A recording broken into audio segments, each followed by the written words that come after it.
திருப்பரங்குன்றம் தொடர்பாக பரப்பப்படுற செய்திகளில் எது உண்மை எது பொய் அப்படின்னு தெரிஞ்சுக்கணும் அப்படின்னா முதல்ல இந்த மேப்பை பற்றி நம்ம தெரிஞ்சுக்கணும். ஃபஸ்ட்டு இந்த மேப்பை பார்த்துக்கோங்க. இந்த மேப்பில் இந்த மலை அடிவாரத்தில் பார்த்தீங்கன்னா நீங்கள் திருப்பரங்குன்றம் முருகன் கோயில் இருக்குது. அந்த மலைக்கு உச்சியில் சில மடிப்புகள் தெரியுது இல்லைங்க, பார்த்தீங்களா? அதில் ஒரு உச்சியில் தான் இந்த கார்த்திகை தீபம் அப்படிங்கிறது வழக்கமாக ஏற்றப்பட்டுட்டு வருது. ஸோ அடுத்ததாக இப்போ இந்த பழனி ஆண்டவர் டெம்பிள்லேருந்து போகிற படிக்கட்டுகளை பாருங்கள். அந்த படிக்கட்டுகள் போயிட்டு நெல்லித்தோப்பு அப்படின்னு ஒரு பகுதி இடையில வருது. அடுத்ததா இன்னொரு பக்கத்தில் பார்த்தோம்னா இந்த படிக்கட்டுகள் ரெண்டாக பிரியுது. அதில் ஒரு பக்கம் போனால் காசி விஸ்வநாதர் கோயில் வருது.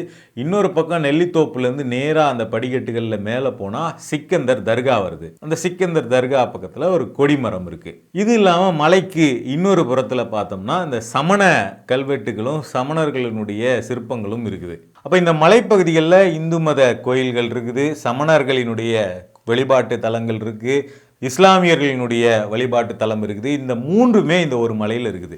இப்போ அடிப்படை கேள்விக்கு வருவோம். முதல்ல இப்போ தீபம் ஏற்றினா என்ன பிரச்சனை? ஒரு மலை இருக்குது, அந்த மலையில் என்ன வேணா இருந்துட்டு போட்டோம். அந்த மலையில் கார்த்திகை தீபம் ஏற்றினா என்ன பிரச்சனை வந்துடும்? அதை ஏன் தடுக்கிறாங்க அப்படின்னு நீங்கள் கேட்டிங்கன்னா முதல்ல நீங்கள் தெரிஞ்சிக்க வேண்டியது, கார்த்திகை தீபம் ஏற்றுறது தடுக்கப்படலை. கார்த்திகை தீபம் வழக்கம் போலவே ஏற்றப்பட்டிருக்கிறது. அதில் எந்த மரபும் மீறப்படவில்லை அப்படிங்கிறது தான். இப்போ இந்து முன்னணி மாதிரியான அமைப்புகள் என்ன கேட்குறாங்கன்னா, அந்த மலை உச்சியில் தர்காவுக்கு பக்கத்தில் தீபம் ஏற்றணும் அப்படின்னு கேட்குறாங்க. சரி, ரெண்டாவதே ஒரு தீபம் அதில் ஏற்றிட்டா அதில் என்ன பிரச்சனை வந்துட போகுது? தீபம் தானே அப்படின்னு நீங்கள் கேட்டிங்கன்னா உங்களுக்காகத்தான் இந்த வீடியோ. இப்போ இந்த கோயிலை பற்றி வரிசையாக பரப்பப்படுற மதக்கலவர நோக்கத்தோடு பரப்பப்படுற 4 முக்கியமான பொய்களையும் அதில் உண்மை என்ன அப்படிங்கிறதையும் இப்போ வரிசையாக பார்த்துருவோம்.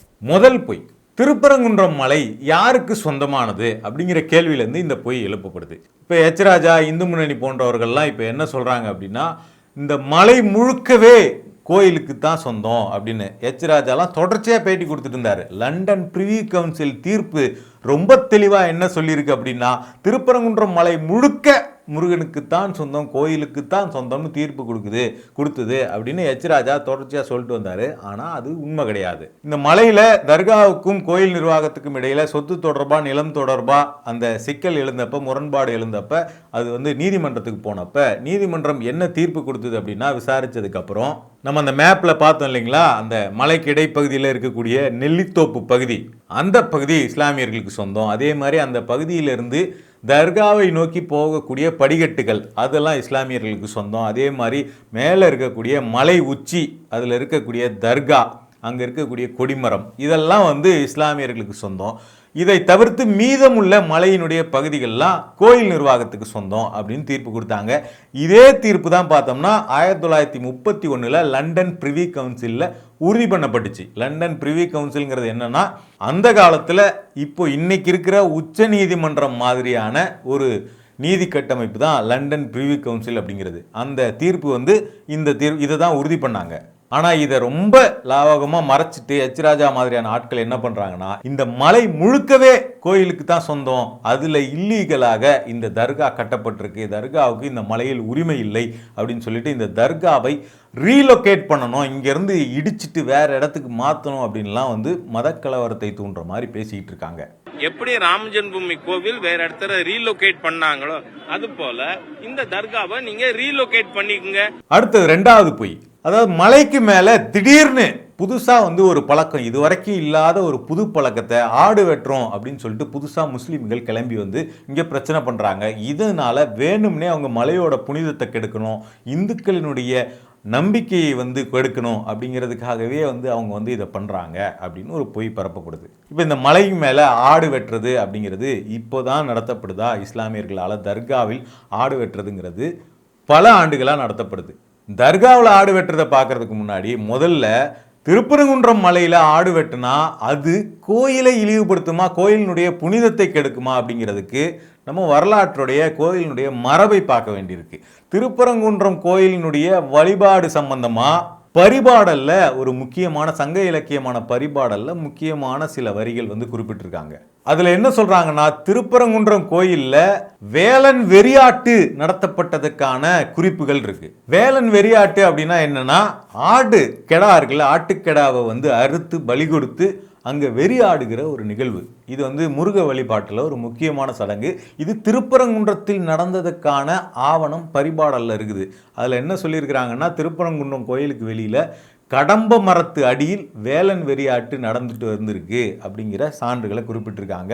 இதை வந்து பார்த்தோம்னா ஆய்வாளர் வானமாமலை அவருடைய புத்தகத்திலும் இதை உறுதிப்படுத்துகிறார். இந்த பரிபாடலில் இருக்கக்கூடிய செவ்வேல் அப்படிங்கிற பகுதியில் பார்த்தோம்னா வேலன் ஏத்தும் வெறியும் உளவே அப்படின்னு இந்த பாடல் வருது.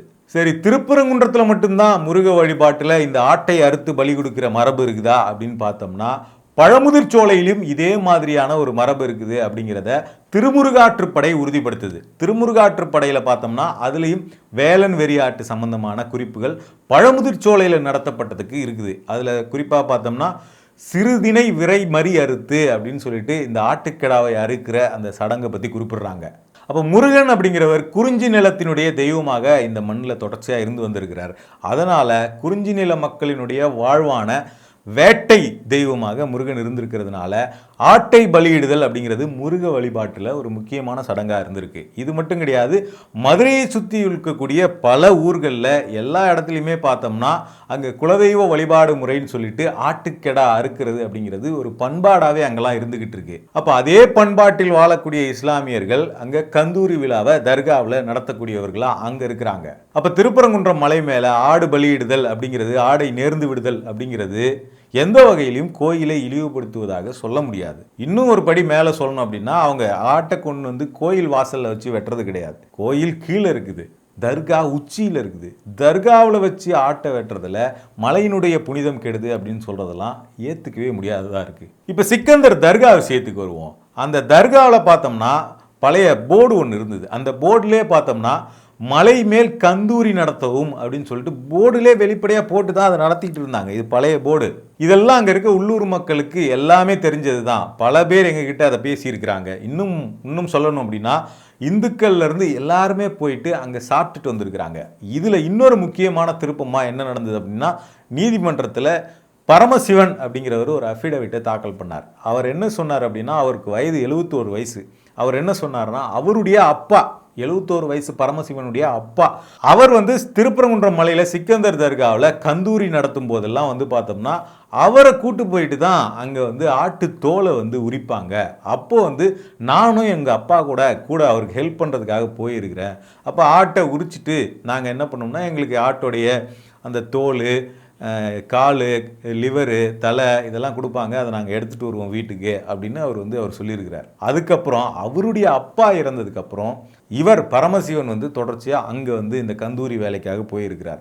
அப்போ 71 வயது பரமசிவனுடைய அப்பாவே கந்தூரி பண்ணியிருக்கிறார் அங்கே போய் அப்படின்னா நீண்ட காலமாக அங்கே இந்த மரபு நடைபெற்று வந்தது அப்படிங்கிறதுக்கு பரமசிவன் கோர்ட்லேயே ஆவணத்தை தாக்கல் பண்ணியிருக்கிறார். அது மட்டும் இல்லாமல் அவர் சொல்லக்கூடிய இன்னொரு விஷயம் என்னென்னா, இந்த வேண்டுதலுக்காக நேர்த்தி கடன் கொடுக்கறதுக்கு தர்காவுக்கு வராங்கல்ல, அவங்க வந்து வெறுமனே முஸ்லீம்கள் மட்டும் கிடையாது, மாற்று மதத்தை சேர்ந்தவர்களும் தர்காவுக்கு வந்து ஆட்டை பலி கொடுத்துட்டு நேர்ந்து விட்டுட்டு போகிறாங்க. அங்கே தர்காவில் வந்து நம்ம ஒரு வேண்டுதல் பண்ணோம்னா நமக்கு நல்லது நடக்கும் அப்படிங்கிற நம்பிக்கையில் மாற்று மதத்தினரும் அங்கே வந்து நேர்த்தி கடன் செலுத்துகிறார்கள் அப்படிங்கிறது தான் பரமசிவன் சொல்லக்கூடிய முக்கியமான விஷயம். அப்போ இவ்வளோ ஆவணங்கள், இவ்வளவு ஆதாரங்கள் இருந்தாலுமே இவங்க என்ன பண்ணுறாங்கன்னா பரப்பி விடுறது ஒரு செய்தியை. திடீர்னு புது பழக்கமாக இஸ்லாமியர்கள் ஆட்டை கொண்டு போகிறங்கிறாங்க. அதனால தான் இங்கே பிரச்சனையே, நாங்கள் பிரச்சனையை ஆரம்பித்ததே இஸ்லாமியர்கள் தான் அப்படின்னு ஒரு கட்டுக்கதையை பரப்பிக்கிட்டு இருக்காங்க. மூணாவது பொய், மலையுடைய பேரை சிக்கந்தர் மலைன்னு மாற்றுறாங்க. திடீர்னு இப்போ புதுசாக மாற்றுறாங்க. திருப்பரங்குன்றம் மலை முருகனுடைய மலையை இவங்க யார் சிக்கந்தர் மலைன்னு திடீர்னு புதுசாக மாற்றுறதுக்கு அப்படின்னு ஒரு பொய். அதாவது இப்போ திடீர்னு முஸ்லீம்கள்லாம் ஒன்று சேர்ந்து இந்த மலையை நம்ம சிக்கந்தர் மலைன்னு கூப்பிடணும், இனிமேல் இது திருப்பரங்குன்றம் மலைன்னு சொல்லக்கூடாது அப்படின்னு மீட்டிங் போட்டு சிக்கந்தர் மலைன்னு எங்கேயாவது மாற்றினாங்களான்னு கேட்டால் அப்படி எதுவுமே நடக்கலை. திருப்பரங்குன்றம் தர்கா நிர்வாகம் இருக்குல்ல, அவங்க கூட பார்த்தோம்னா திருப்பரங்குன்றம் மலை மேல் அடங்கியுள்ள சிக்கந்தர் தர்கான்னு தான் அவங்களுடைய நோட்டீஸ்லாம் பிரிண்ட் பண்ணுறாங்க. அவங்களுடைய போர்டுமே அப்படி தான் இருக்குது. சிக்கந்தர் மலை மேல் அடங்கியுள்ள சிக்கந்தர் தர்கான்லாம் அவங்க போர்டு வைக்கல. அப்படி இருக்கும்போது சிக்கந்தர் மலைன்னு இவங்க பேரை மாற்றிட்டாங்க அப்படின்னு கிளப்பி விடுறதெல்லாம் வந்து ரொம்ப அதீதம்.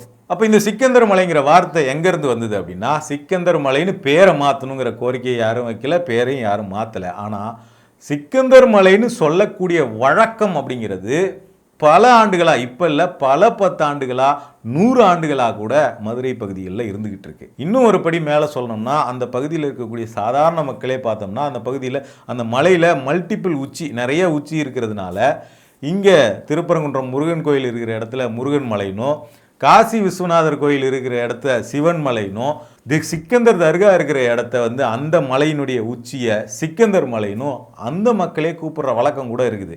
அந்த பர்டிகுலர் உச்சியை மட்டும் ஒரு தனி மலைன்னு பேர் சொல்லி அழைக்கிற அந்த முறை.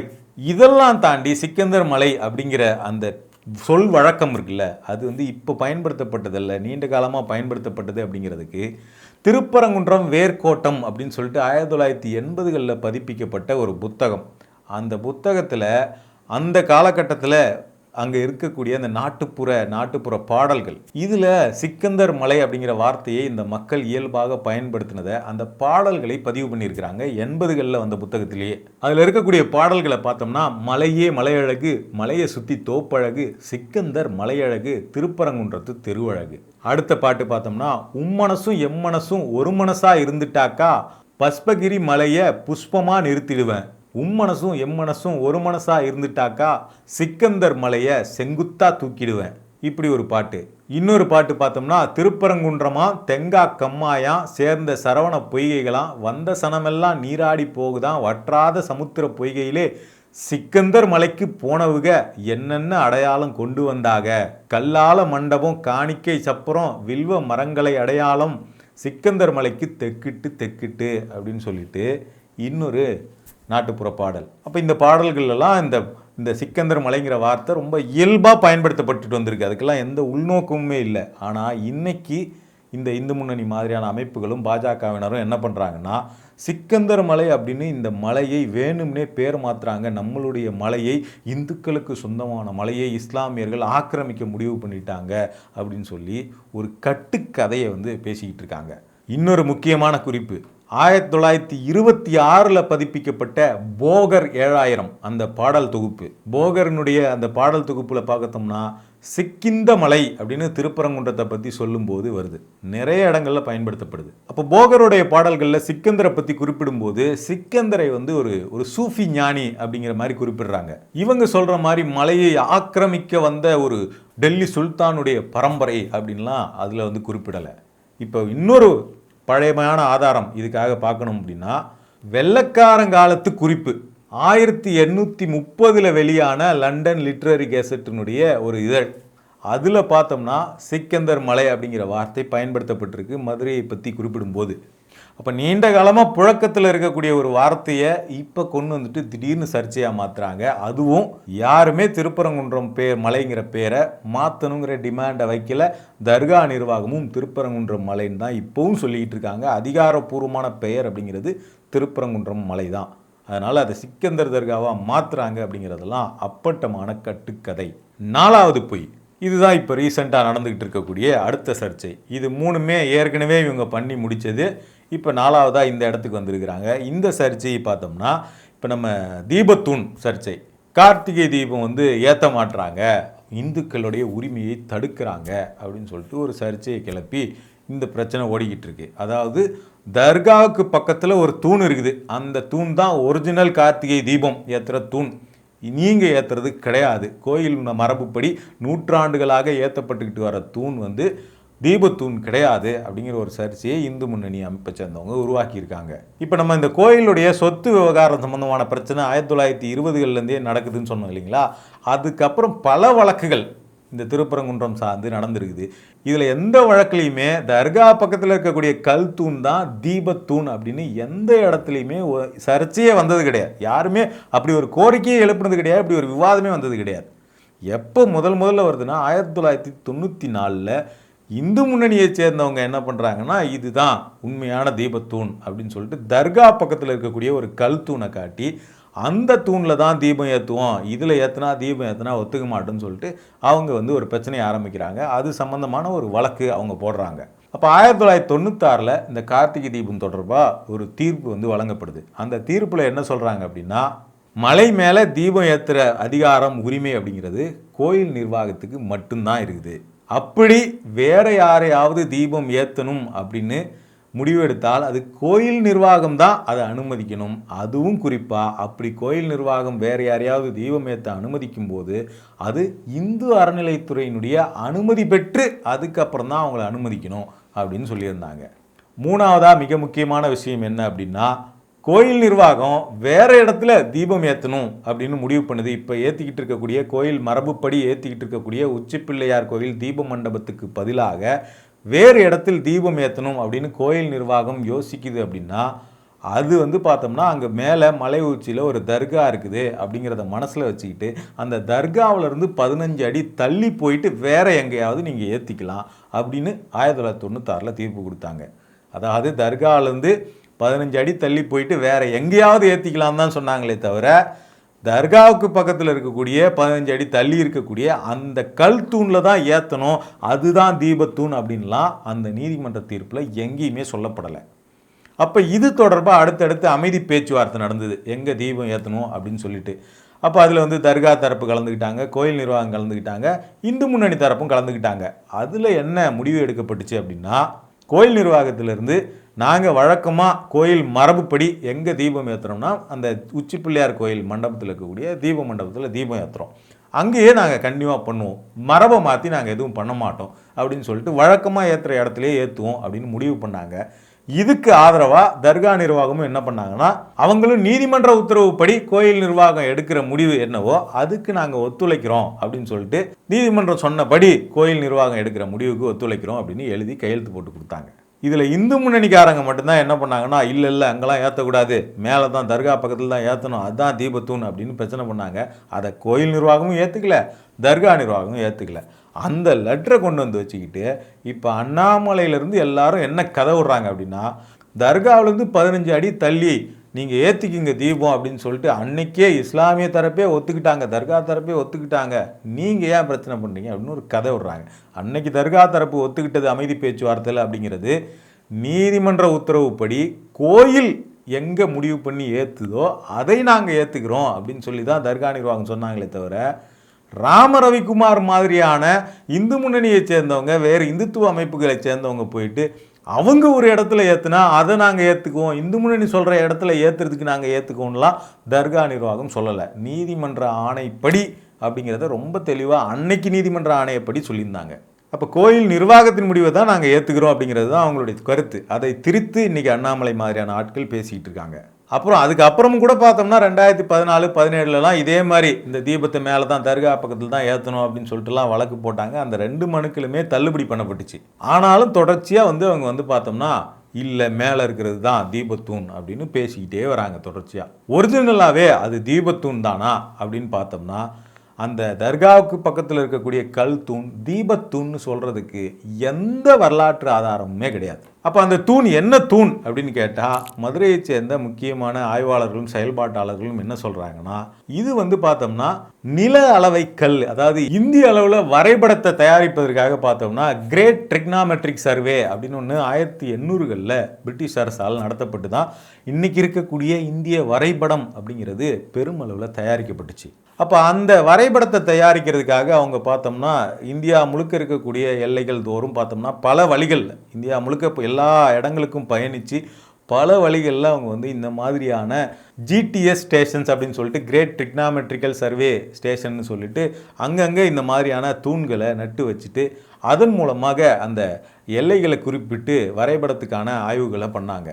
அதில் குறிப்பாக பார்த்தோம்னா அந்த தியோடலைட்டுங்கிற ஒரு கருவியை வச்சு இந்த மாதிரியான தூண்கள் மேலே வச்சு அந்த எல்லைகளை சரியாக அவங்க மதிப்பிடுறது, தூரத்தை கணக்கிடுறது, லாங்கிடியூட் லாட்டிடியூட் கணக்கிடுறது, இது எல்லாமே இந்த மாதிரியான தூண்கள் மூலமாக பண்ணப்பட்டுச்சு. ஸோ அந்த பர்பஸுக்காக திருப்பரங்குன்றம் மலை மேலே நடப்பட்ட தூண் தான் இது அப்படிங்கிறத மதுரையை சேர்ந்தவங்க சொல்கிறாங்க. இப்போ நமக்கு பார்த்தோம்னா இந்த கிரேட் ட்ரிக்னாமெட்ரிக்கல் சர்வே நடத்தப்பட்டுச்சு இல்லைங்களா, அது எப்படி நடத்தப்பட்டது அப்படிங்கிறத பற்றி தேடும்போது 2003 இது தொடர்பான ஒரு செய்தி ஃப்ரண்ட் லைனில் வெளியாகிருக்கு. அதில் இந்த ட்ரிக்னாமெட்ரிக்கல் சர்வே நடத்தப்பட்டுச்சு இல்லைங்களா, அப்போ என்ன மாதிரியான மார்க்லாம் குறித்து வச்சாங்க அப்படின்னு சொல்லிட்டு ஒரு விவரத்தை சொல்லியிருக்கிறாங்க. அந்த விவரம் இந்த தூணை பற்றி தெரிஞ்சிக்கிறதுக்கு ரொம்ப யூஸ்ஃபுல்லாக இருக்கும்னு நினைக்கிறேன். அதில் என்ன சொல்கிறாங்க அப்படின்னா, a typical GDS station consist of a square or rectangular shaped platform. இப்போ இந்த படத்தை பாருங்கள். இந்த square or rectangular shaped platform ஒன்று இருக்கும் ஜிடிஎஸ் அந்த ஸ்டேஷனுக்கு கீழே அப்படின்னு சொல்கிறாங்க. அடுத்ததாக with a pillar on top of it, இந்த ஸ்கொயர் பிளாட்ஃபார்முக்கு மேலே ஒரு பில்லர் இருக்கும். அடுத்ததாக அந்த பில்லர் மேலே the crest of the pillar will have a circle with a dot inside. அதாவது இந்த பில்லருக்கு மேலே ஒரு சின்ன ரவுண்டு இருக்கும் அப்படின்னு சொல்கிறாங்க. இந்த ரவுண்டு எதுக்காக, இந்த குழி எதுக்காக வச்சுருப்பாங்க அப்படின்னா, இந்த தியோடலைட் மிஷினை வந்து அதுக்கு மேலே வச்சு ஆப்ரேட் பண்ணுறதுக்காக அந்த குழி வச்சுருப்பாங்க.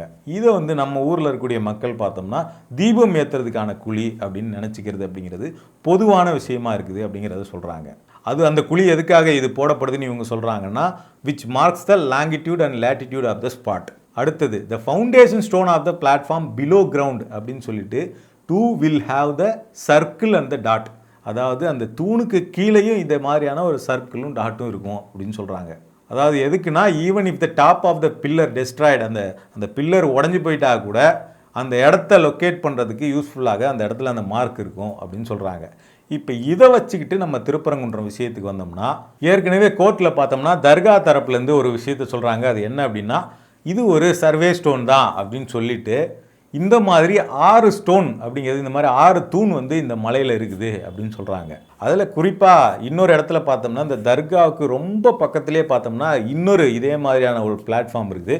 அது மேலே இருந்த இந்த மாதிரியான ஒரு தூண் வந்து அது உடஞ்சி போயிருக்கு. அப்போ அந்த உடைந்து போன அந்த பிளாட்ஃபார்மில் அதுக்கு உள்ளே பார்த்தோம்னா இந்த ரவுண்டு மார்க் ஒன்று வந்து பார்க்க முடியுது. இப்போ ஏற்கனவே இவங்க சொன்னாங்க இல்லைங்களா, ஒரு ரவுண்டு மார்க் இருக்கும் இந்த பில்லருக்கு கீழே அப்படின்னு சொல்லிட்டு, அதே மாதிரியான ஒரு ரவுண்டு மார்க்கை அது கீழே பார்க்க முடியுது. அப்போ இதெல்லாம் வச்சுக்கிட்டு தான் அது வந்து ஒரு புவியியல் துறையால் போடப்பட்ட ஒரு நில அளவை கல், அது வந்து தீபத்தூண் கிடையாது அப்படிங்கிறத மதுரையை சேர்ந்தவங்க சொல்கிறாங்க. இப்போ இதை வந்து நான் எதுக்காக நீங்கள் ஏற்றுக்கணும் அப்படின்னு கேட்டாக்கா, நீங்கள் ஏற்றுக்கணும்னு அவசியம் இல்லை. ஆனால் இப்படி ஒரு விஷயம் இருக்குது, அதுக்கான ஆதாரங்கள் கூட இருக்கிற மாதிரி தான் தெரியுது. அப்போ இது முறையாக ஆய்வு செய்யப்பட்டுச்சா, நீதிமன்றத்தால் இப்படி ஒரு விஷயம் முறையாக ஆய்வு செய்யப்பட்டுச்சா அப்படின்னா, ஆய்வு செய்யப்படாமலேயே, எந்த ஆய்வும் செய்யப்படாமலேயே இந்த தீர்ப்பு கொடுக்கப்பட்டிருக்கிறது அப்படிங்கிறது தான் இதில் இருக்கக்கூடிய பிரச்சனையே. இந்த தர்கா பக்கத்தில் இருக்கக்கூடிய தூண் தீபத்தூண் அப்படிங்கிறதுக்கு எந்த ஆதாரத்தையும் நீதிமன்றத்தில் சமர்ப்பிக்கல, நீதிபதியும் அதை கேட்கல. அவரும் அவரோட தீர்ப்பில் அதுதான் தீபத்தூண் அப்படிங்கிறதுக்கான ஆதாரத்தை கொடுக்காமலேயே தீபத்தூண் அப்படிங்கிற வார்த்தையை பயன்படுத்துகிறார். இன்றைக்கி ஊடகங்களும் தொடர்ச்சியாக எல்லாரும் தீபத்தூன்னு சொல்கிறாங்க அதை. ஆனால் அது தீபத்தூண் அப்படிங்கிறதுக்கு எந்த ஆதாரமும் கிடையாது. அங்கே கோயில் நிர்வாகத்தினால தீபம் ஏற்றப்பட்டது அப்படிங்கிறதுக்கும் எந்த ஆதாரமும் கிடையாது. எந்த நூற்றாண்டுலையுமே அங்கே தீபம் ஏற்றப்பட்டதுக்கு ஆதாரம் இல்லை. ஆனால் தீபத்தூண் இன்னைக்கு எல்லா செய்தியிலும் தீபத்தூணில் தீபம் ஏற்ற அரசு மறுப்பு அப்படின்னு வருது. ஒரு தூண் அது தீபத்தூணான்னு முடிவு பண்ணப்படலை, அது தீபத்தூணே கிடையாது, அது நில அளவைக்கல் அப்படிங்கிறது ஒரு வழக்காக போயிட்டு இருக்கு. ஆனால் அது தீபத்தூண் நிரூபிக்காமலேயே தீபத்தூணில் தீபம் ஏற்ற அரசு மறுப்பு அப்படின்னு செய்தியாகி இங்கே வந்து நுணுக்கமான ஒரு மத வெறுப்பு கட்டமைக்கப்படுது. ஒரு தீபத்தூண் ஒன்று இருக்குது, அதில் ஏன் தீபம் ஏற்ற மறுக்கிறாங்க அப்படின்னு சொல்லிட்டு. ஆனால் அது தீபத்தூணே இல்லை அப்படிங்கிறது தான் வாதமே. ஸோ அப்போ அது வந்து புவியியல் துறை ஆய்வாளர்களை வச்சோ தொல்லியல் துறை ஆய்வாளர்களை வச்சோ எந்த ஆய்வும் நடத்தப்படாமல் எந்த அறிக்கையும் சமர்ப்பிக்கப்படாமலேயே இந்த தீர்ப்பு கொடுக்கப்பட்டு அது தீபத்தூன்னு நீதிபதி GR சாமிநாதன் அவரே அங்கீகரிச்சிட்டார். அப்போ அந்த சிக்கல் தான் இங்கே வருது. அதுக்காக தான் இங்கே மேல்முறையீடு போகிறாங்க. எந்த விசாரணையும் எந்த ஆய்வும் பண்ணாமலேயே இவர் வந்து இதை தீபத்தூன்னு அங்கீகரித்து அங்கே தீபம் ஏற்ற சொல்கிறாரு. இதன் மூலமாக சிக்கந்தர் தர்காவை வெளியேற்றணும், இருக்கக்கூடாது அப்படின்னு சொல்லக்கூடிய கூட்டத்துக்கு தீபம் ஏற்றுற அனுமதியை இவர் வழங்குறாரு. தர்காவுக்கு பக்கத்தில் போய் தீபம் ஏற்றுற அனுமதியை இவர் வழங்குறாரு. இதனால் நாளைக்கு வந்து அந்த கூட்டம் இந்த தர்காவை உடைக்கிற இடத்தை நோக்கி நகருவாங்க அப்படிங்கிற சிக்கல் இருக்கிறதுனால தான் இந்த விஷயத்தில் தர்காவுக்கு பக்கத்தில் தீபம் ஏற்ற விடமாட்டோம் அப்படின்னு தமிழ்நாடு அரசு உறுதியாக இருக்காங்க. அதுக்காக தான் அவங்க மேல்முறையீடுக்கும் போகிறாங்க. இப்போ உச்சி பிள்ளையார் கோயில் மண்டபத்தில், அதாவது பாதி மலையில் ஏற்றப்படுது இல்லைங்களா தீபம், அதுதான் பார்த்தோம்னா இந்த கோயிலினுடைய மூலவர் கருவறைன்னு சொல்லுவோம்ல, திருப்பரங்குன்றம் கோயில் கருவறை, அதுக்கு நேர் உச்சியில் இருக்குது. பொதுவாக ஒரு கோயிலில் தீபம் வந்து பார்த்தோம்னா இந்த கோயிலினுடைய நேர் உச்சியில் தான் ஏற்றப்படும். அப்போ அந்த இடத்துல தான் கரெக்டாக இப்போ தீபம் ஏற்றப்படுது. இன்னும் சொல்ல போனால் அங்கே இருக்கக்கூடிய தீபத்தூண் இருக்குது இல்லைங்களா, அந்த தீபத்தூண் இன்னைக்கு நேற்று கட்டப்பட்டது கிடையாது, அது நாயக்கர் காலத்திலேயே கட்டப்பட்டிருக்குது அப்படிங்கன்னு சொல்லிட்டு அந்த நாயக்கர் கால கல்வெட்டுலாம் அந்த தூணில் இருக்குது. அப்போ அந்த காலத்துலேருந்தே அந்த தீபத்தூண் இருக்குது அப்படிங்கிறதுக்கு திருப்பரங்குன்றம் தொடர்பான ஆய்வு நூல்கள்லாம் இருக்குது. 1980களில் இதே மாதிரி வெளியான திருப்பரங்குன்றம் தொடர்பான ஆய்வு நூல், கல்வெட்டியல் ஆய்வாளர் போஸ் அவர்கள் எழுதின தமிழ்நாடு தொல்பொருள் ஆய்வுத்துறையால் வெளியிடப்பட்ட நூல். அந்த நூலில் தெளிவாக சொல்லப்பட்டிருக்கு, இந்த தீபத்தூணில் நாயக்கர் கால கல்வெட்டு இருக்குது, இதில் அனுமன் சிலை இருக்குது, இந்த தீபத்தூணில் மக்கள் தீபம் ஏற்றிட்டு வராங்க அப்படின்னு சொல்லிட்டு. ஆனால் அந்த ஆய்வினுடைய எவிடன்ஸையே வச்சுக்கிட்டு இப்போ பாஜகவிலேருந்து எஸ்ஜி சூர்யா மாதிரியான ஆட்கள் என்ன பண்ணுறாங்கன்னா, இவங்க சொல்கிறாங்கல்ல தர்கா மேலே கல் தூணு, அந்த கல் தூணில் தான் இந்த கல்வெட்டு இருக்குது, அந்த கல் தூணில் அனுமன் சிலை இருக்குது, பாருங்க ஆவணம் என்கிட்ட இருக்குது, ஆதாரம் என்கிட்ட இருக்குது அப்படின்னு சொல்லிட்டு உச்சி பிள்ளையார் கோயில் தீப மண்டபத்தில் இருக்கக்கூடிய ஆதாரத்தை எடுத்து இவங்க சொல்கிற கல் தூணில் இருக்கிறதா காட்டிக்கிட்டு இருக்காங்க. எவ்வளோ பெரிய பொய்யை ரொம்ப அசால்ட்டாக ஒரு டிவிலே உட்காந்து பேசுகிறாரு எஸ்ஜி சூர்யா. அந்த கல் தூணில் கல்வெட்டும் கிடையாது, சிலையும் கிடையாது, ஒன்றும் கிடையாது, வெறும் தூண். அது மேலே தர்கா மேலே இருக்கிறது, அதில் கல்வெட்டு இருக்குது, அனுமன் சிலை இருக்குதுன்னு முன்ன பின்ன அந்த தூணை போய் பார்க்காமலே இவர் பேசிக்கிட்டு இருக்கார். இப்போ பொய்யை பரப்புவர்கள் எதை வேண்டுமானாலும் வைத்து நாங்கள் பொய்யை பரப்புவோம் அப்படின்னு தயாராக இருக்கிறதுனால தான் இந்த விஷயத்தை நம்ம ரொம்ப ரொம்ப கவனமாக அணுக வேண்டியிருக்கு. இது ஒரு தமிழ்நாட்டு ஒரு அமைதியான மண்ணாக இருக்குது, மத நல்லிணக்கத்திற்கு எடுத்துக்காட்டாக தமிழ்நாடு இருந்துக்கிட்டு இருக்கு. அப்படிப்பட்ட தமிழ்நாட்டில் மதத்தின் பெயரால் தர்காவை நீக்குவோம், தர்காவை தூக்குவோம் சொல்லிட்டு கோஷம் போடுகிற இந்த கூட்டம் மதத்தின் பெயரால் ஒரு கலவரத்தை ஏற்படுத்தி விடக்கூடாது அப்படிங்கிறதுக்காக தான் இந்த திருப்பரங்குன்றம் தீபம் விஷயமா இருக்கட்டும், இல்லை திருப்பரங்குன்றத்தில் ஆடு வெட்டுற விஷயமா இருக்கட்டும், இது எல்லாத்தையுமே நம்ம ரொம்ப ரொம்ப கவனமாக வரலாற்று பூர்வமான உண்மை என்ன, ஃபேஸ்புக்லேயோ சோசியல் மீடியாவிலையோ வரக்கூடிய எல்லாத்தையும் உண்மை அப்படின்னு நம்பாமல், பெரிய பெரிய தலைவர்கள்னு நம்ம நம்பக்கூடிய பாஜகவினுடைய தலைவர்கள் இவ்வளோ பெரிய ஆள் பொய் பேசுவாங்களா அப்படின்னா அவங்களாம் பொய் பேசிக்கிட்டு இருக்காங்க அப்படிங்கிறதுக்கு ஆதாரத்தை நம்ம சொல்லிக்கிட்டு இருக்கோம். அதனால் யார் சொன்னாலும் வரலாற்று ரீதியிலான ஆதாரத்திலிருந்து உண்மையை எடுத்துக்கொள்வோம். அதுதான் தமிழ்நாட்டினுடைய மதுரையினுடைய மத நல்லிணக்கத்தை பாதுகாக்கும் அப்படிங்கிறது தான் இந்த வீடியோவிலேருந்து நம்ம புரிஞ்சிக்க வேண்டியது. தொடர்ச்சியாக இந்த மாதிரியான தகவல்களை தெரிஞ்சிக்க யூ டர்னை சப்ஸ்கிரைப் பண்ணுங்கள்.